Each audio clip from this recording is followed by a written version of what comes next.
Hey everybody, let's jump into our tutorial about variable types.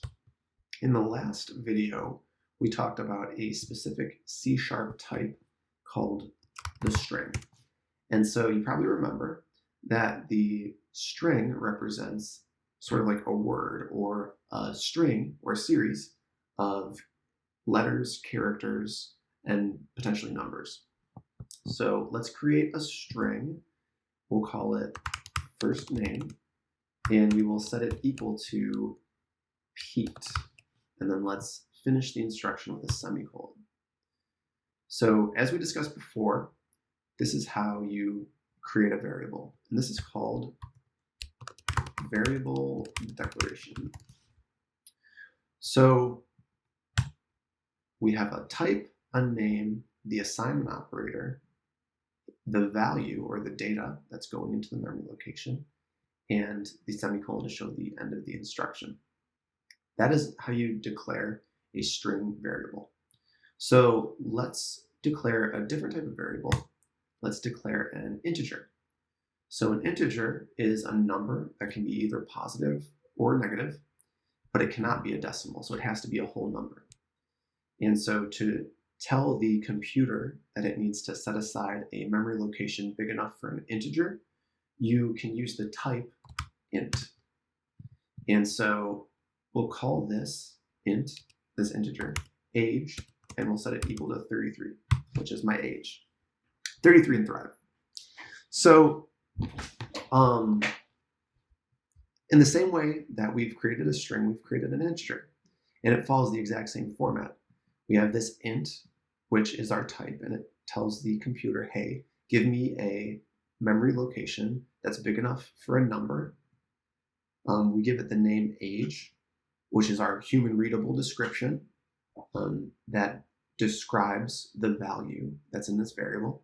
We have our assignment operator to show that what is age equal? Age equals 33. 33, of course, is our value, and we finish it off with a semicolon. Now you'll notice in the string, we had to use these quotation marks, and we didn't use that for our integer.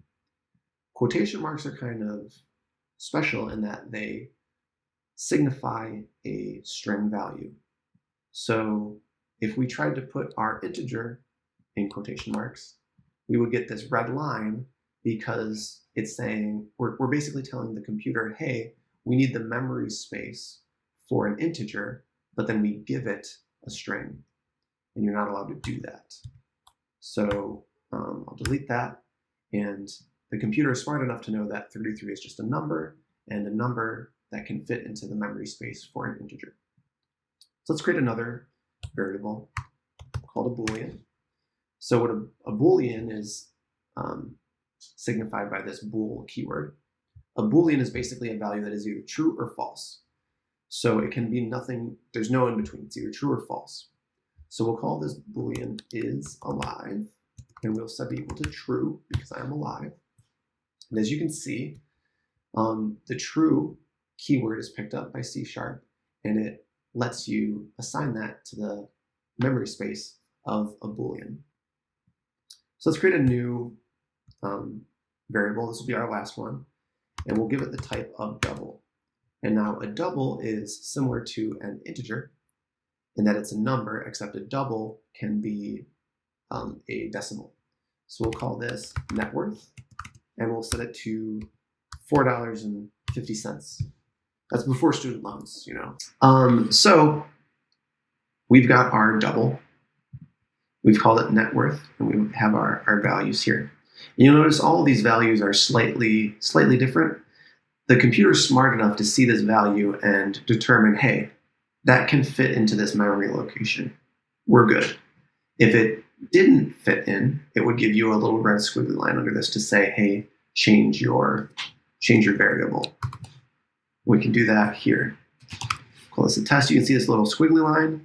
We have this this little error message below, and if we click on it, it says change local variable type.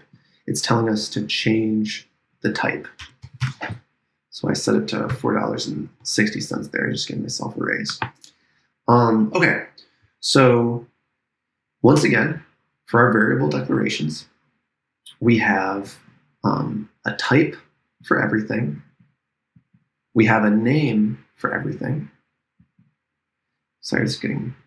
And then we have a value for everything. Then we finish off the instruction with a semicolon. It's worth noting that with the semicolon, it just finishes an instruction. This is not just for variables. It finishes any instruction in C#. So that's worth noting. Cool. So these are 4 basic types in C#. Thanks.